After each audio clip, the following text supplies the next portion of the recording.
lighting the lamp. I request everyone to be stand up. I request all the parents to be stand.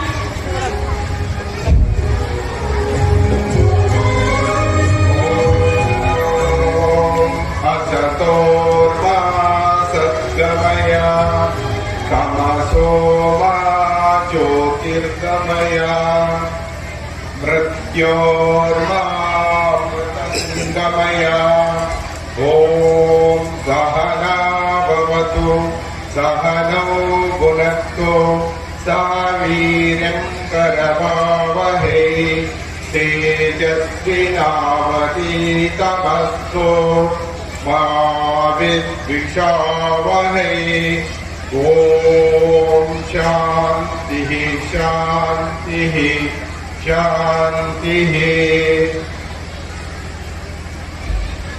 Hello ವೀಕ್ಷಕರೇ, ನೀವು ನೋಡ್ತಾ ಇದ್ದೀರಾ news 7. ನಾನು ನಿಮ್ಮ ಮಹಬೂಬ್ ಬರ್ಗೂರ್. ಪ್ರಶ್ನೆ ನಿಮ್ಮದು, ಪ್ರಶ್ನಿಸುವ ಹಕ್ಕು ನಮ್ಮದು. ಶಿರಾ ತಾಲೂಕು ಲಕ್ಕನಹಳ್ಳಿ ಗ್ರಾಮದ ಅರುಣೋದಯ ವಿದ್ಯಾಸಂಸ್ಥೆಯಲ್ಲಿ ಬುಧವಾರ ನಡೆದ ಅರುಣೋದಯ ವಾರ್ಷಿಕೋತ್ಸವ ಸಮಾರಂಭದ ದಿವ್ಯ ಸಾನ್ನಿಧ್ಯ ವಹಿಸಿದ ಸ್ಫಟಿಕಪುರಿ ಮಹಾಸಂಸ್ಥಾನ ಮಠದ ಪೀಠಾಧ್ಯಕ್ಷರಾದ ಶ್ರೀ ನಂಜಾವಧೂತ ಮಹಾಸ್ವಾಮೀಜಿಗಳು ಸಂದರ್ಭದಲ್ಲಿ ವಿದ್ಯಾಸಂಸ್ಥೆಯ ಅಧ್ಯಕ್ಷ ಕೆ ಮಂಜುನಾಥ್, ಕಾರ್ಯದರ್ಶಿ ಲಕ್ಷ್ಮಿ, ಪಂಚಲಿಂಗೇಶ್ವರ ಸಂಯುಕ್ತ ಪದವಿ ಪೂರ್ವ ಕಾಲೇಜ್ ಪ್ರಾಂಶುಪಾಲ ಜಗದೀಶ್, ಮುಖ್ಯ ಶಿಕ್ಷಕ ಜಿ ಬಸವರಾಜು, ನಿವೃತ್ತ ಶಿಕ್ಷಕ ಆಂಟೋನಿ, ಶಿಕ್ಷಕ ರವಿ ಉಪಸ್ಥಿತರಿದ್ದರು. ಎಸ್ಎಲ್ಸಿ ಫಲಿತಾಂಶ ಬಂದಿದೆ. ದಯಮಾಡಿ ನನ್ನ ಶಿಕ್ಷಕರಲ್ಲಿ ಇನ್ನು 2 ತಿಂಗಳಿದೆ. 100ಕ್ಕೆ 100 ಫಲಿತಾಂಶವನ್ನ ತಂದುಕೊಡ್ತೀರಾ ಅನ್ನೋ ಆಶಾಭಾವನೆಯಿಂದ ನನ್ನ ಸ್ವಾಮೀಜಿಯ ಮುಂದೆ ನಿಮ್ಮಲ್ಲಿ ಮನವಿ ಮಾಡಿಕೊಡ್ತೇನೆ. ನಮ್ಮ ಮಕ್ಕಳು ಅಷ್ಟೇ ಕಷ್ಟಪಟ್ಟು, ಶಿಕ್ಷಕರು ಅಷ್ಟೇ ಕಷ್ಟಪಟ್ಟು 100ಕ್ಕೆ 100 ಫಲಿತಾಂಶವನ್ನ ಈ ಸಾರಿ ತಂದುಕೊಡ್ತೀರಾ ಅನ್ನೋ ಆಶಾಭಾವನೆಯಿಂದ ನಿಮ್ಮೆಲ್ಲರಿಗೂ ಕೂಡ ಮತ್ತೊಮ್ಮೆ ನಾನು ಅಭಿನಂದಿಸ್ತೇನೆ. ಹಾಗೆ ಕೂಡ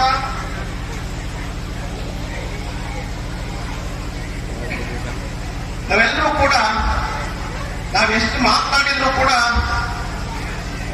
ಸಾಧ್ಯ. ನಾನು ಆಗ್ಲಿ ಹೇಳಿದೆ, ಸ್ವಾಮೀಜಿಯವರು ಅನೇಕ ಕಾರ್ಯಕ್ರಮ ಇರೋದ್ರಿಂದ ನಾನು ಜಾಸ್ತಿ ಮಾತನಾಡಕ್ ಹೋಗೋದಿಲ್ಲ. ಹಾಗಾಗಿ ಸಾಕಷ್ಟು ಮಾತನಾಡಿದೆ. ನೀವು ಪೋಷಕರ ಸಭೆಗೆ ಬಂದ್ರೆ ನಾನು ನಿಮ್ ಜೊತೆಗೆ ಕೂಲಂಕುಷವಾಗಿ ಇನ್ನೂ ಹೆಚ್ಚಿನದಾಗಿ ಈ ಅರುಣೋದಯ ವಿದ್ಯಾಸಂಸ್ಥೆಯನ್ನ ಉನ್ನತ ಮಟ್ಟಕ್ಕೆ ಕೊಂಡೊಯ್ಯುವಂತ ಕಾರ್ಯಕ್ರಮವನ್ನ ನಾನು ಮಾಡ್ತೇನೆ. ನಿಮ್ಮೆಲ್ಲರಿಗೂ ಕೂಡ ಕ್ರಿಯಾಶೀಲವಾಗಿ ಗುಣಮಟ್ಟದ ಶಿಕ್ಷಣವನ್ನ ಕೊಡೋದಕ್ಕೆ ನಾನು ತಯಾರಿ ಇದ್ದೇನೆ.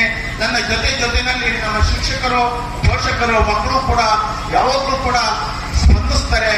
ನಾನು ನಿಜವಾಗ್ಲೂ ಕೂಡ ಈ ಸಂಸ್ಥೆಯನ್ನ ಯಾವುದೇ ಹಣಕಾಸಿನ ದುಡಿಮೆಗೋಸ್ಕರ ಈ ಸಂಸ್ಥೆಯನ್ನ ಮಾಡಿಲ್ಲ. ಇದು ಸ್ಪಷ್ಟವಾಗಿ ಹೇಳ್ತೇನೆ. ಈ ಒಂದು ಗಡಿ ಭಾಗದಲ್ಲಿ ಈ ಅನೇಕ ಜನ ನನ್ನ ಪ್ರಶ್ನೆ ಮಾಡ್ತಾರೆ. ನನ್ನ ಶಾಲೆಯವರು, ಖಾಸಗಿ ಶಾಲೆಯವರು ಪ್ರಶ್ನೆ ಮಾಡ್ತಾರೆ, ಬಟ್ ನೀನು ಈ ಶಾಲೆಯನ್ನ ಹೆಂಗ್ ನಡೆಸ್ತೀಯಾ? ಅದು ನನಗೆ ಅಷ್ಟೇ ಗೊತ್ತು, ಆ ದೇವರ ಮಂಜುನಾಥ ಸ್ವಾಮಿಗೆ ಅಷ್ಟೇ ಗೊತ್ತು. ನಿಜವಾಗ್ಲೂ ಕೂಡ ನನಗೆ ಕೊಲ್ಲೋನು 100 ಜನ ಇದ್ರೆ ಬದುಕನು ಒಬ್ಬ ಅಂತ ಇದಾನಲ್ಲ, ಅದು ಆ ದೈವ ಮಂಜುನಾಥ ಸ್ವಾಮಿ ಕೂಡ. ನಿಜವಾಗ್ಲೂ ಕೂಡ 17 ವರ್ಷದಲ್ಲಿ ನಿರಂತರವಾಗಿ ಶಾಲೆಯನ್ನ ನಡೆಸ್ಕೊಂಡು ಬಂದಿದ್ದೇನೆ. ಯಾವುದೇ ಅಹಿತಕರ ಘಟನೆಗಳಾಗ್ತೆ, ವ್ಯತ್ಯಾಸಗಳಾಗ್ತೆ, ಮಕ್ಕಳಿಗೆ ತೊಂದರೆ ಆಗ್ತೆ, ನಮ್ಮ ಶಿಕ್ಷಕರಿಗೆ ತೊಂದರೆ ಆಗ್ತೆ, ಕ್ರಿಯಾಶೀಲವಾಗಿ ಗುಣಮಟ್ಟದ ಶಿಕ್ಷಣವನ್ನ ಕೊಡ್ತಾ ಬಂದಿದ್ದೇವೆ. ಅದಕ್ಕೆ ಪೂರ್ವಕವಾಗಿ ನನ್ನ ಮಕ್ಕಳು ಮತ್ತು ನನ್ನ ಪೋಷಕರು, ನನ್ನ ಎಲ್ಲ ಹಿತೈಷಿಗಳು ಕೂಡ ಕಾರಣದ ಆ ದೇವರು ಹೊಂದಿದ್ರೆ ನನ್ನ ಸ್ವಾಮೀಜಿಯವರು. ನನಗೆ ಸ್ವಾಮೀಜಿಯವರು ಒಂದು ಮಾತನ್ನ ಹೇಳಿದ್ರು, ಈ ಶಾಲೆಯನ್ನ ಉನ್ನತ ಮಟ್ಟಕ್ಕೆ ಕೊಂಡೊಯ್ದಕ್ಕೆ ಪೂರ್ವಕವಾಗಿ ಮಂಜಣ್ಣ ನಾನು ನಿನ್ ಜೊತೆಗಿರ್ತೀನಿ, ನಿನ್ ಯಾವುದೇ ಸಂದರ್ಭದಲ್ಲಿ ಯಾವುದೇ ಸಹಾಯ ಬೇಕು ಅಂದ್ರೂ ನಾನು ಕೇಳು, ನಾನು ಮಾಡ್ಕೊಡ್ತೀನಿ ಅಂತ. ನಿಜವಾಗ್ಲೂ ಕೂಡ ಈ ಮಾತು ನಾನು ಚಾಚು ತಪ್ಪದೆ ನನ್ನ ತಲೆಯಲ್ಲಿ ಮನಸ್ಸಲ್ಲಿದೆ. ಅದಕ್ಕೆ ನಾನು ಅವರಿಗೆ ಅಭಾರಿಯಾಗಿದ್ದೇನೆ. ಹಾಗೆ ಕೂಡ ಈ ಎಲ್ಲ ಅನೇಕ ಗಣ್ಯರಿದ್ರು. ಸಾಂಸ್ಕೃತಿಕ ಕಾರ್ಯಕ್ರಮಗಳ ಒತ್ತಡದಿಂದ ನಿಮಗೆ ಸುಮ್ಮನೆ ಇಲ್ಲಿ ಎಲ್ಲರನ್ನೂ ಕರೆಸಿ ಕಾರ್ಯಕ್ರಮವನ್ನ, ನಿಮ್ಮ ಸಾಂಸ್ಕೃತಿಕ ಕಾರ್ಯಕ್ರಮವನ್ನ ವಿಳಂಬ ಮಾಡೋದು, ಭಾಷಣ ಕೇಳೋದಕ್ಕೆ ಯಾರು ಆಸಕ್ತಿ ಇಲ್ಲ ಅಂತ ಯಾವುದೇ ರಾಜಕೀಯ ಗಣ್ಯ ವ್ಯಕ್ತಿಗಳನ್ನಾಗ್ಲಿ ಅಥವಾ ಬೇರೆ ಯಾರನ್ನೂ ಕರೆಯೋದಕ್ಕೆ ಆಗ್ಲಿಲ್ಲ. ಹೀಗಾಗಿ ಯಾರು ತಪ್ಪು ತಿಳ್ಕೋಬಾರ್ದು.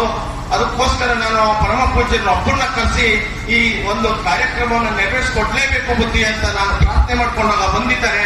ನನ್ನ ಬರುವಿಕೆಗೆ ಅವರು ಬಂದಿದ್ದಕ್ಕೆ ನಾನು ಮತ್ತೊಮ್ಮೆ ನನ್ನ ಅರುಣೋದಯ ವಿದ್ಯಾಸಂಸ್ಥೆಯ ಪರವಾಗಿ ತುಂಬ ಹೃದಯದ ಧನ್ಯವಾದಗಳನ್ನು ಹೇಳ್ತಾ ನನ್ನ ಮಾತನ್ನ ಮುಗಿಸ್ತೇನೆ. ಜೈ ಹಿಂದ್, ಜೈ ಕರ್ನಾಟಕ.